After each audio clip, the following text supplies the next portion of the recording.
Hi, good afternoon, everyone, and welcome to another IG Live on the topic of personal vocation discernment.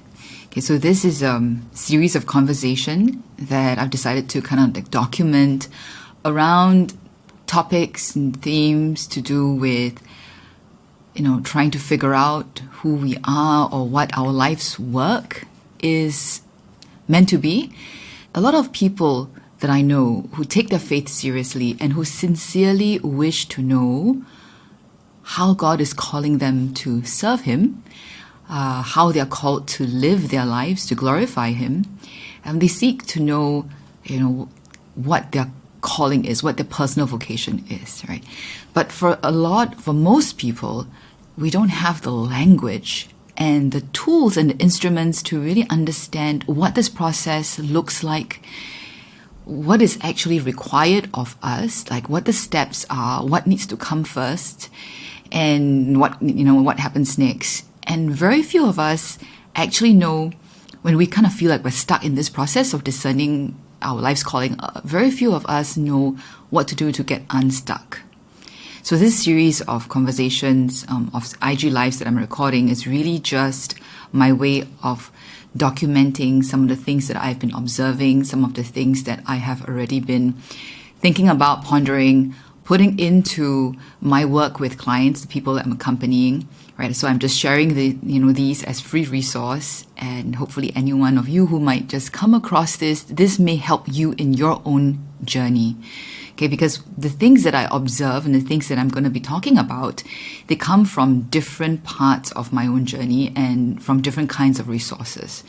And from what I know, most people are, one, not very aware of what resources are out there that can help them in discerning their personal vocation. Or if they're aware, they're usually only aware of kind of like one resource or one kind of resource, right? So where I'm coming from is kind of like it's an integrated picture of things that I've picked up in my own journey from, a very long process of, let's say, regular spiritual direction over years, of the instruments that I have used in trying to understand my temperament, my personality, my motivation codes.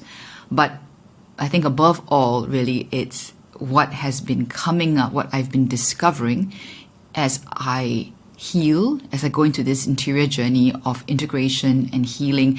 And then there are things that I just never knew before, right? There were things that I just were never aware of how much they impacted my journey into discovering who I am and who I'm called to be and the life work that I'm called to do. So I've been trying to know, or I've been desiring to know, the purpose for which I'm created since I was a little girl. I think as early as at least secondary school. I've always longed to know, why am I here? Why am I, particularly me, right? And here in this world, what is my life about? Who am I? And that desire has fueled me even through all the different meanders and turns, that I've had to go through in my life. This desire for authenticity and to feel like I know what I'm about. I know what my life is about. This has directed, I think, and fueled my pursuit of God. Initially, I will say very honestly, I think when I came to know God personally, it was also out of desire of someone greater than me who could hold me and who could direct me and who could tell me the answer to life's questions, right? And that relationship has since evolved, of course. But what I want to talk about today is one of the ways, or one of the things that I've discovered that really impacts my journey without me realizing, right? In the first maybe decade, more than a decade or so of me trying to figure out what my life is about, I had no idea how much my life scripts actually impacted me.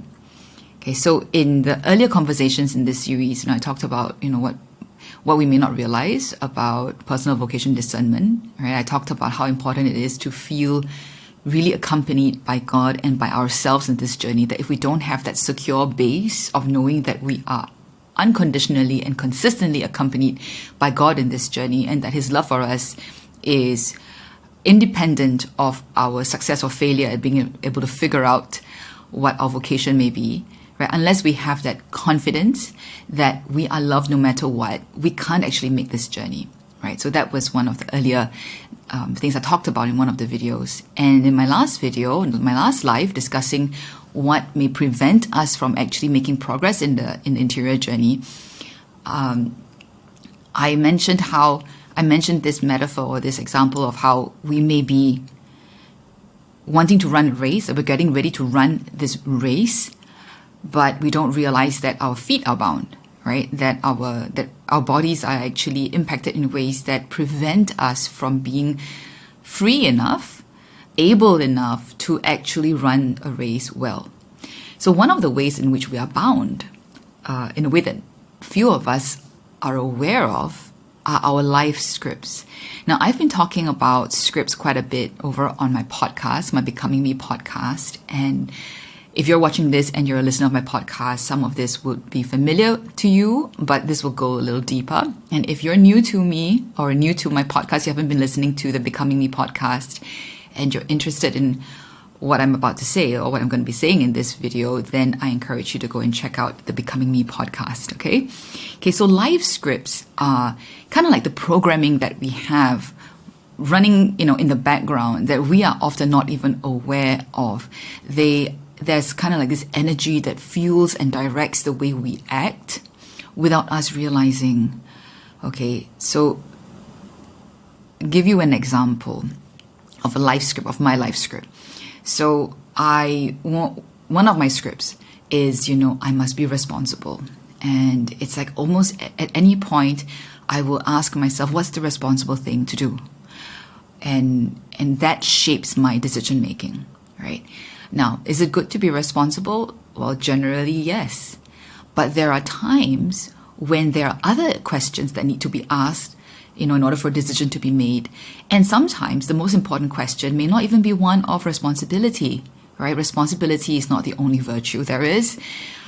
And one of the problems, or one of the ways that life scripts kind of like bind us, is that it limits our perspective of ourselves, okay? So if, let's say, you're someone that your life script is, I will always get the job done, no matter what. Okay, and this is actually real. I know people like that for whom, they take great pride that nothing that's happening in their life will get in the way of them getting their job done. Okay, so that's a very strong script that has sometimes propelled them to success, but at the same time, that life script prevents them from seeing themselves from anything other than the person who will get the job done no matter what. Now, so that means then that we will end up with a rather narrow perspective of ourselves. So for example, I mentioned that for me, one of my scripts is that, I'm the responsible one. I'm the dependable one because I was the eldest child, and I was a student leader from when I was very young. So I saw myself as being the responsible one. I have to take responsibility for other people. There are more important things than my happiness or what I want. And that became so much a part of how I saw myself and how I felt I needed to be. So this shaped, the persona of who I felt I needed to be. So much so that I can't really think of myself outside of being the responsible one. And in almost every circumstance, even outside of, let's say, when I have a job to do or when I have a role that I need to execute, I am still driven by that script of I need to be the responsible one. Right? So given the vast array of different situations that our life consists of, and the many different contexts in which we are present, right? Whether we are with family, with our spouse, with our friends, at work. I mean, life is meant to be multidimensional. When we are very held by our life scripts, that full range of motion kind of thing, or that multidimensional perspective of who we are gets really narrowed down to a very specific slice. And often that slice is that script that we have found has helped us to feel somehow maybe acknowledged, seen, heard, maybe affirmed. Okay, so we keep defaulting to certain scripts. All right, so the first way in which our scripts then can impact us when we're trying to discern that big question about, who am I ultimately, who am I, and what is the life work that I'm called to do that will bless the world? This is a big question, right? But if we can't see outside of the very narrow life scripts that we have, we're never going to be able to actually make a proper discernment, okay? Because our field of vision has been narrowed, and our range of motion in the ways that we can respond is also really restricted to what our life script dictates. All right? So the person I need to be, it's a subconscious thing. The person I always feel I need to be becomes dominant, and it obscures my ability to hear God calling me to be the person I am and the person I'm being called to become. Right? So I'm still in the process of becoming. But if I'm stuck in my life script, usually what happens is we end up being very rigid and very static. And I think if you think about, sometimes it's hard for us to look at ourselves. It's often easier to see this in other people. So if you can think of maybe someone that you know well, could be a family member, could be a friend, sometimes you can recognize when somebody's just kind of like stuck in a very rigid way of thinking, and we may feel for them. We can see that they are so much more than that persona that they keep coming back into, that they don't allow themselves to be more than what has kept them safe, right? But the same thing is usually happening to us. The same thing is happening to us. Okay, so the first way that I'm talking about today, in the way our scripts impact our ability to discern our personal vocation, is that it really constricts us, it binds us, it constricts our range of motion of responses, and it also really restricts and narrows down our perspective of how we can see ourselves, okay, to just maybe one slice of who we are. The second way that our life scripts can really impact our ability to discern is that it distorts our gifts. Okay, it distorts our gifts. Now, a lot of people really, really like to find out, what are my strengths? What are my gifts, right? What are my talents? What are my charisms, right? I mean, like, what are the spiritual gifts that God has given me? I think there are many reasons why people really want to know these things. One reason could be, they make us feel like, we have worth, right? A lot of us struggle with self-worth. A lot of us struggle to think of ourselves as lovable and worthy of respect outside of maybe being gifted or talented. And so that's why we want to know our gifts. Now, the problem is, of course, we are more than the sum of our gifts and our talents. And also what makes our gifts powerful, whether we're talking about natural gifts or we're talking about spiritual gifts, what makes our gifts impactful are not the gifts themselves. It's the strength, the integrity, and the authenticity with which we can hold ourselves, with which we can live our lives. Then the talents and the gifts, the charisms that we have, they're like the icing on the cake, on the firm foundation of someone who is secure in who he or she is, who knows he or she is deeply loved. These gifts, they really can shine, right? And they really can make an impact. But if we, and I'm talking about all of us, if we are still living out of our life scripts because we are not firmly rooted and grounded in who we know we are, we're not yet securely rooted in the knowledge of how loved we are, we want to use our gifts and our talents to perform, to earn love, to earn approval and affirmation, right? So then these gifts cannot be freely given to others anymore. So the talents that we have, we can't really use them fully for service, for mission, without fear of being rejected, rebuffed. Our gifts shine the most.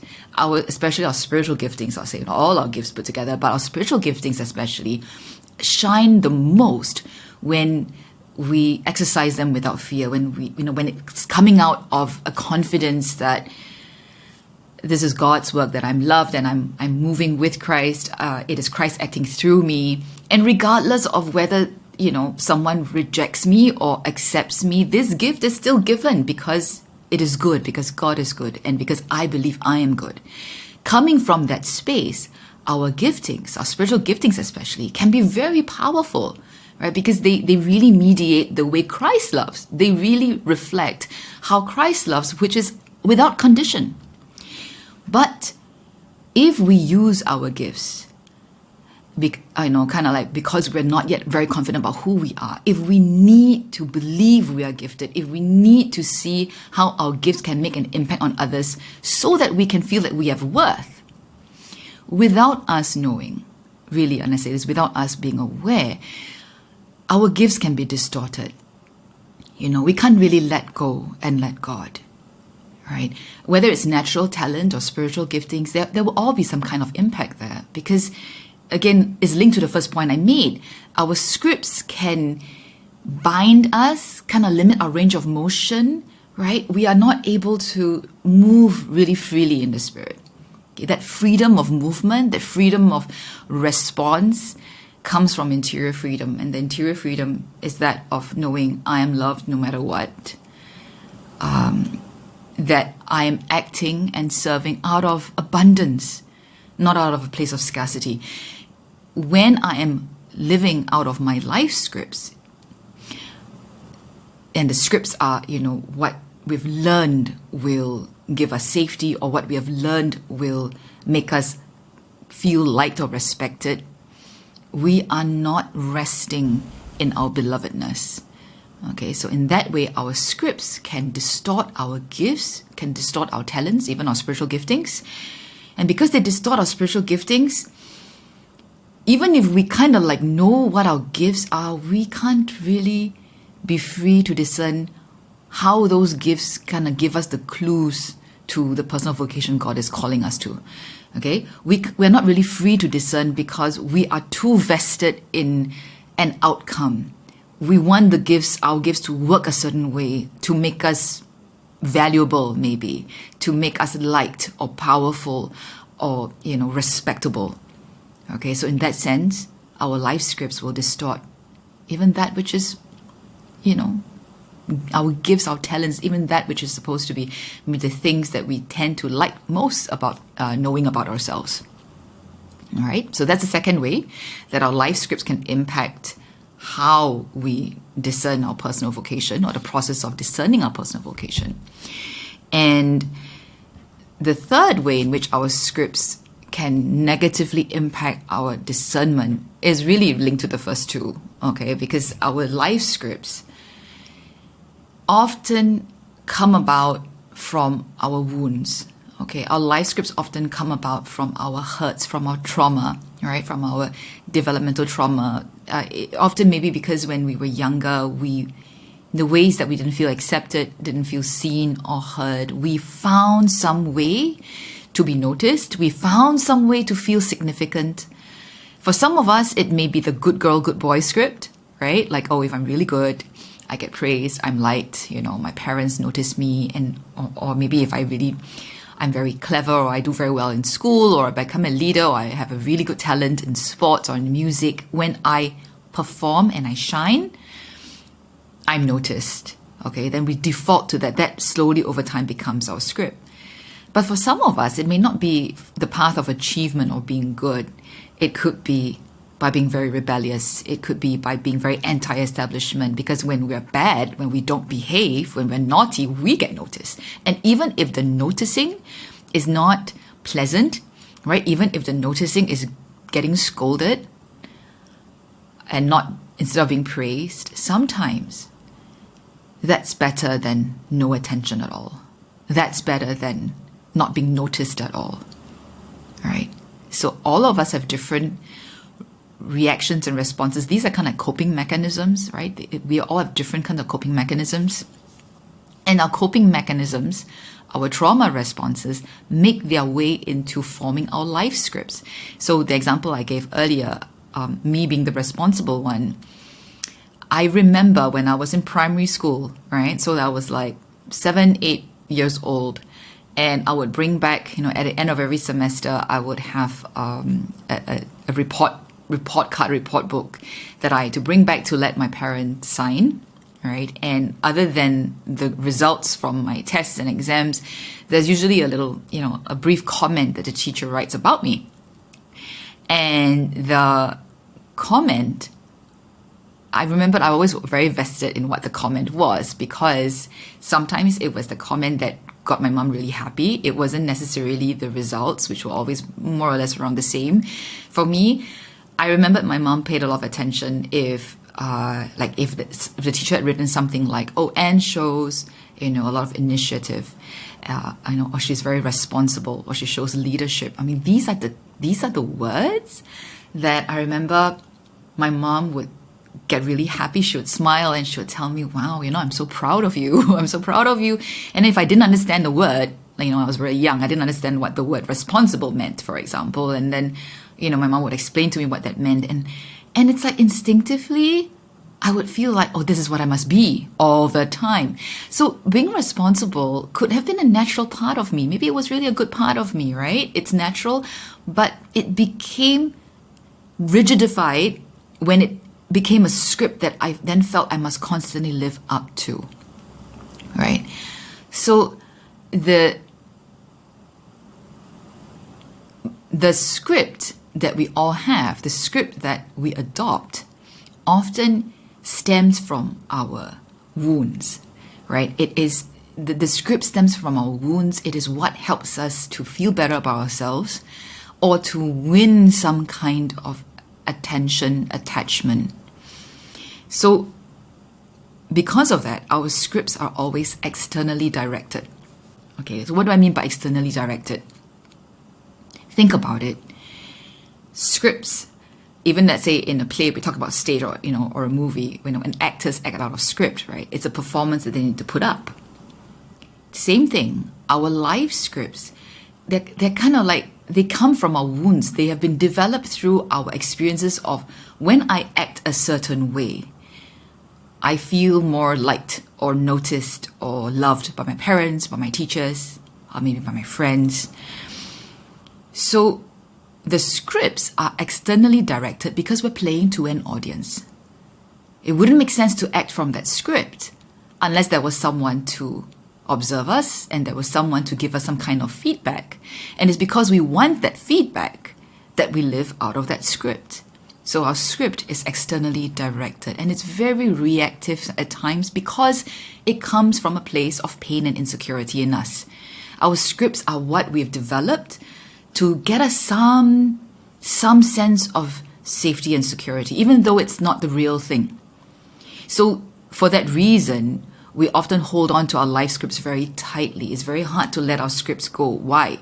Because our past experiences may have been, if I don't act out of this script, I'm alone, I'm abandoned, nobody notices me, I have no worth, no value to anybody, So let me share with you another script I had, especially when I was younger, is that of being a friend.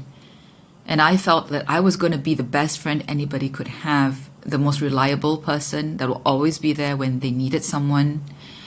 And I can tell you the reason why I was so vested in being that person, in being such a friend, especially when I was a teenager and young adult, when friendships were so important, was because deep down, I didn't feel that anyone would really love me just for being who I was. I felt that the only way someone could really love me or like me and want to remain my friend is if I could make myself indispensable somehow in their life. If I could always be there for them. I mean, like, I thought, who would not want to have a friend who would always be there for them? Who would not want to have a friend that's going to always be loyal to them and that will always turn up when they needed help, right? I mean, that was how I thought in my youth. Actually, in real life, that's not how it works either. But see, I became so vested in being not just that responsible person, but being that reliable friend that will always turn up when I am needed. If you notice, nothing about that is based on who I am and who I'm called to be, I mean, it's driven by how someone else will see me. Right? So when our scripts, because our scripts are externally directed, we won't have, it keeps us actually from being able to have a true mirroring or a true perspective of who we are, right? It is important to know, it is important to be mirrored, but mirrors, there can be good mirrors and there can be poor mirrors.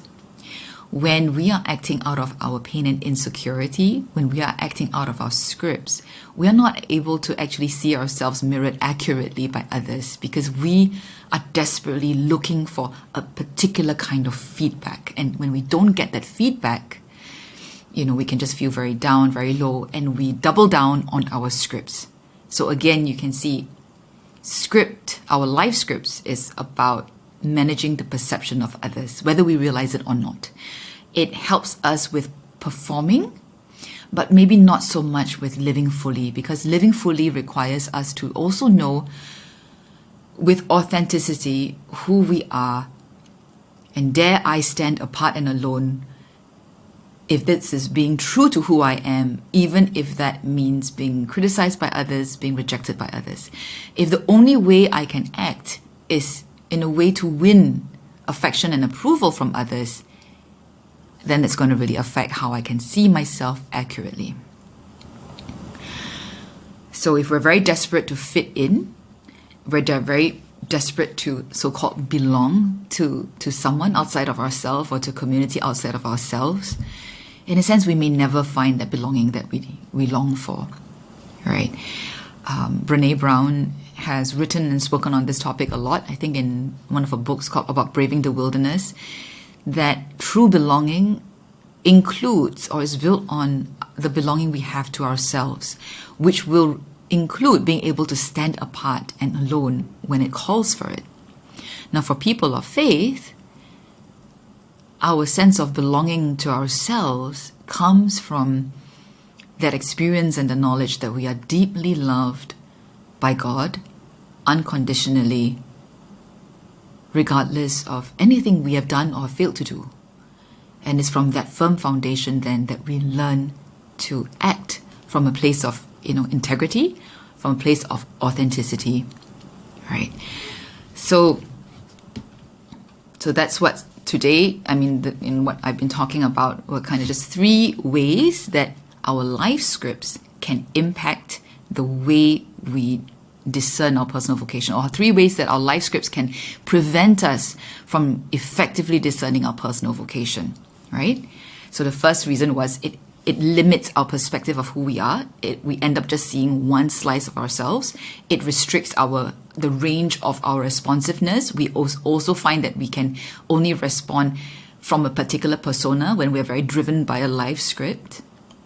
We find that our gifts, including our spiritual gifts, can be very distorted by our life scripts when we're just living up from our life scripts, because we're then using our gifts to earn our worth or our value or to earn love.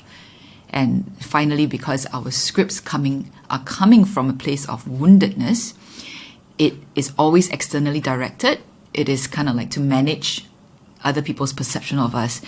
And when we get stuck just living out of our wounds and out of managing other people's perception of us, we will never reach the point of knowing who we are, because that must come from within.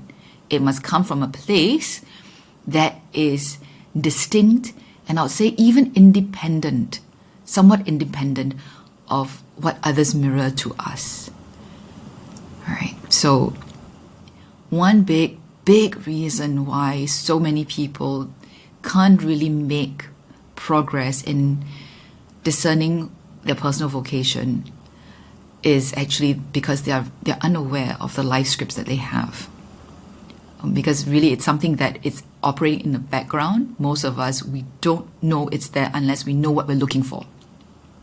Right? We won't know it's there. We don't know how much it impacts our likes, our dislikes, because in a sense, we have great capacity for self-deception, human beings, right? And so sometimes we begin to believe our own life scripts. We begin to believe that that's who we are. We begin to believe that we are the personas that we want to project to the world. And all the while, even if, let's say, externally we seem very confident and we can seem like we are even very accomplished, one of the telltale signs that you will know that you're actually living out of your life scripts and not out of a deep, integrated place of, a core identity of who you are, is that you have this feeling that at any time the other shoe will drop. You have this suspicion that you're acting and you're afraid that one day you'll be found out, that people will find out you're not as great as you are, not as smart as you are, you're not as articulate as you are, or whatever it is, right? That's one telltale sign. Even if nothing externally in your life shows this, you know there's a niggling sense in your gut, in your heart, this is not real. Another telltale sign is that you have a hidden life. You have a double life. You have one life that's lived for the world to see, and you have a secret life. Maybe some addiction, some compulsion, some hidden and secret relationship that you're having on the side. Something that gives you a reprieve from having to put on this show, this constant show and performance of who you are to the world. I say this without judgment. I've been there, and I know why we go there. It's because we cannot live a life. We are not created to live a life of just performing. When we live falsely, when we just live out of personas, and we are distant from ourselves, we're absent from our true selves, we neglect what's inside us, it comes out some other way. That secret life that you may have, that secret addiction that you may have, that inappropriate relationship that you may have, whatever it is, that's actually a cry for help from you. You are longing for integrity, integration, wholeness, okay? Wholeness. I don't want to be fragmented. You don't want to be fragmented. None of us can be happy when we're fragmented. We want to be whole, and we all long to be authentic. But the thing is, we're terrified that we won't be accepted and loved if we're just who we are. That's because many of us have experienced that in our own homes, in our own families, or our friends. People don't seem to like us or accept us very well when we reveal our vulnerability or our flaws or our weaknesses. That's not our fault. It's part of the reality of a broken world, and that is why this interior journey into integration and authenticity can only happen if we have something more solid to stand on than just the relationships that we know and the imperfect love that we get from other people, right? It's all of this somehow, but resting on something far more solid and secure. And for those of us, and this tends to be my audience, right? You are someone who says that I have some kind of relationship with God, or I desire to have some kind of relationship with God. That's the rock on which we stand on. But, that's a story for another day as to how we can develop that relationship so that it becomes that secure foundation on which we stand on. So I invite you, kind of like as a call to action from today's sharing, maybe ponder on what might your life script be that is kind of running your life, that's making you perform, and without judgment, but just kind of like ponder what that may be and how it might be actually impacting your ability to discern, what ultimately your life's calling may be and what your personal vocation may be. You are in my prayer.